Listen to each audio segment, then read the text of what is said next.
My name's Joyce, and I noticed that you have not tasted any of the Ambrosia salad that I made especially for you. Allow me.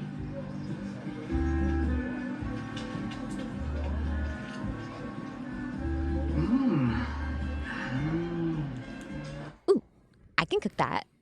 I've always wanted to slice and dice, though these hands may not be the right ones for this job. What's up, hungry people? When I first watched Edward Scissorhands as a kid, I did not understand it. Like, why does this guy have scissors for hands? In fact, for a long time, I thought it was a really scary movie for some reason. But as an adult, rewatching it has given me an entirely new perspective on the entire movie. It's both haunting and sweet at the same time. So today, I'm going to make a recipe that's just as misunderstood as the movie. And I'm going to turn my hands into scissors to do it. So if you like making foods from your favorite movies, books, games, and more, don't forget to flip that sub button to keep your feed fed. Now let's set the scene, shall we? Edward Scissorhands starts out in this colorful little town following Avon saleswoman Peg Boggs, who takes it upon herself to try to sell makeup products to the creepiest house on the block, which happens to belong to a mysterious inventor. But when she arrives, it's far from what it appears on the street, with incredible topiaries all throughout the yard. I wonder who could have made those. While she's in there, she comes across a strange and unusual man named Edward. And honestly, this scene by itself absolutely terrified me as a kid. Once she realizes that Edward has been literally experimented upon and has scissors instead of hands, she immediately takes him home to live with her. No questions asked. It's the 80s, baby. Or maybe the 60s? 50s? Well, it's meant to be ambiguous either way. We'll need to find some bright retro colors to fill out our set. She helps Edward find normal clothes, helps him out with his scars, and even feeds him family dinner, which, if you want to see me make this meal, write dinner time in the comments so I can remember to add it to my list for next Halloween. Eventually, the nosy neighborhood women grow curious about Edward and insist on a backyard barbecue to make his acquaintance. It's at the barbecue that we are properly introduced to Joyce and her favorite Ambrosia salad. Now, Ambrosia salad is peak 50s and 60s dessert food, right when canned fruit, gelatin, and Cool Whip were the hottest foods in towns.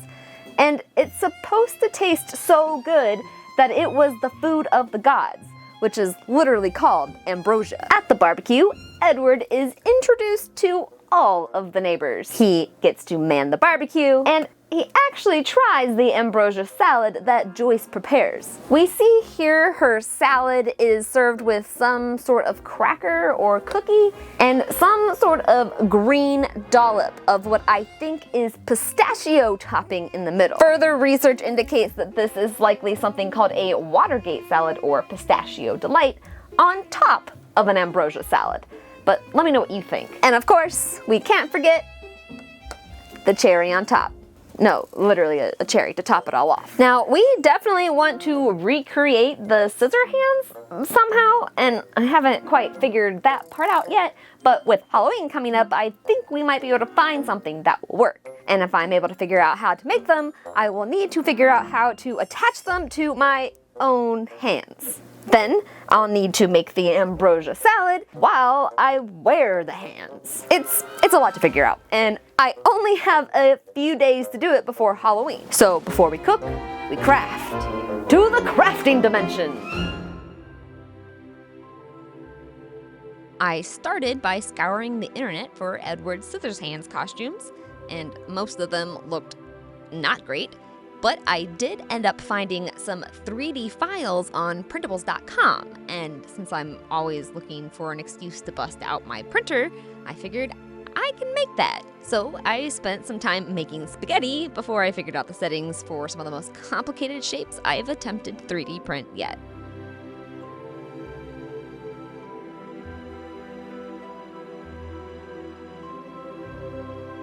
Once printed, I spray painted the pieces with a gray primer, followed with some chroming, and painted on the details by hand, like the red and black scissor handles and bracer plates, to give them a sort of mechanical, rusted look.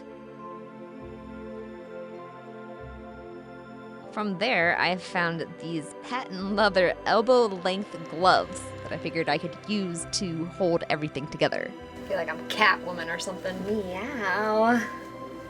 And so I started hot gluing the pieces onto the gloves, while still wearing them. Ow, ow, ow, ow.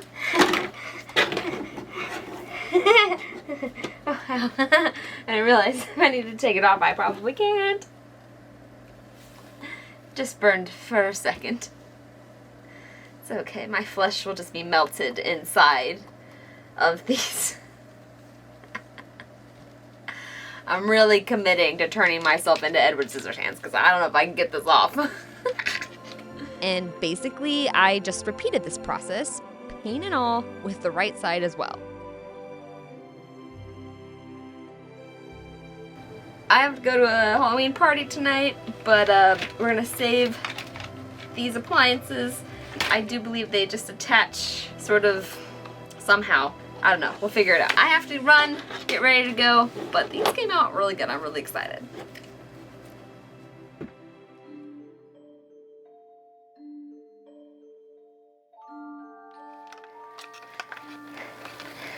And now we just need to complete the look.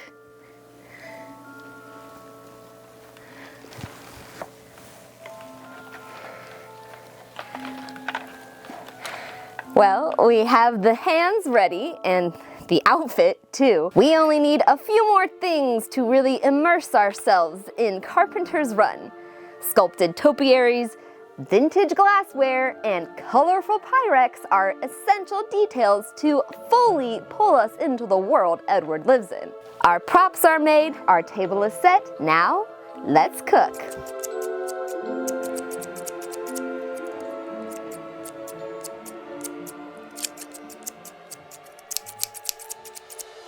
We'll start with Cool Whip topping for the base.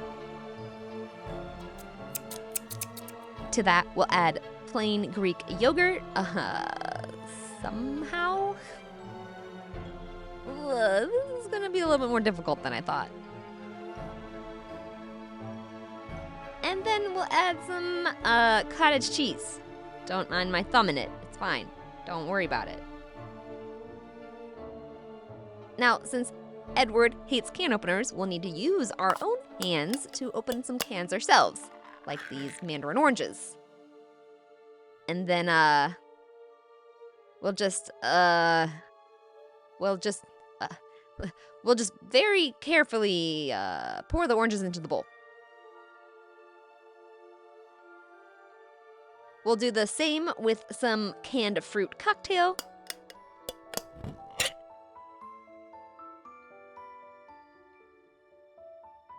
Oh, well, that was mildly easier that time. And some pineapple chunks, too.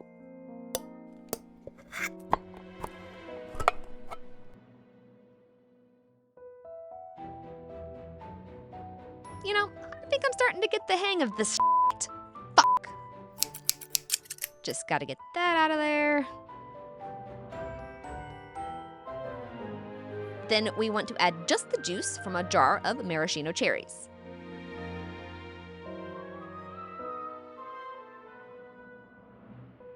Then we'll add some colorful fruity marshmallows. Then grab our spatula. Grab our spatula.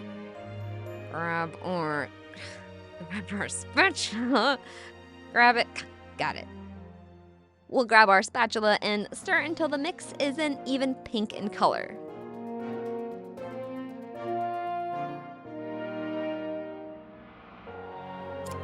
Set it aside to chill while we make the green topping.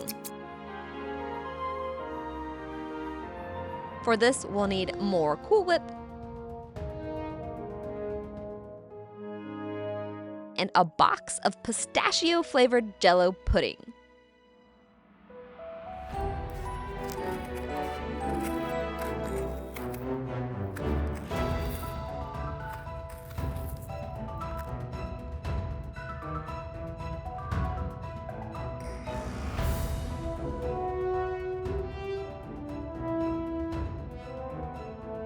Then we'll pour in chopped walnuts and try not to knock over everything on set while we add them.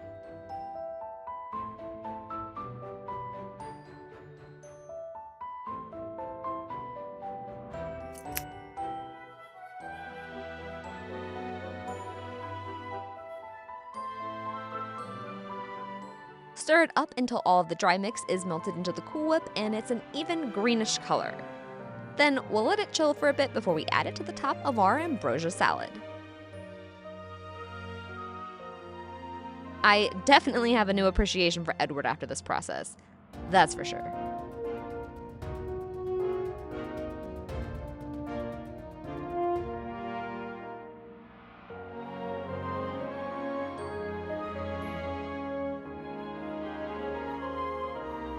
We'll finally finish it off with a cherry on top. Now, all that's left to do is the taste test. Ambrosia salad is creamy, sweet, tangy, and chewy all at once. It has bursts of flavor from the fruit that are combined with the pillowy marshmallows to create a very unique flavor profile. Too bad I just remembered I hate maraschino cherries. But if you like that kind of stuff, you'll love this dessert.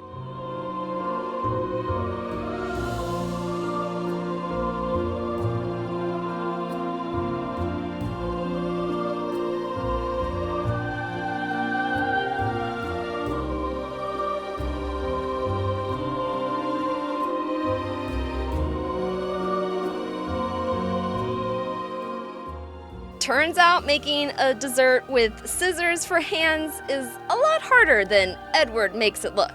But hey, at least nobody actually got sliced and diced. Rewatching Edward Scissorhands after all of these years made me realize how much beauty there is in being a little bit different.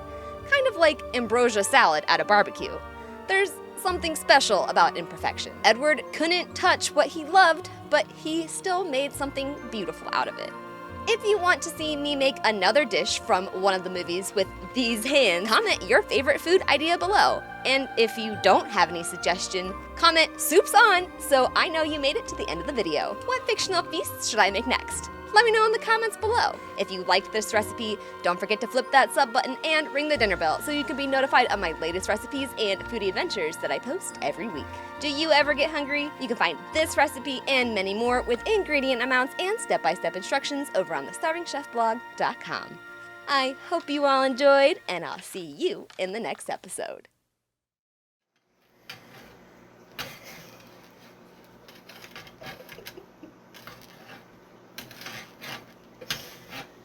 Go ahead and finish stirring those.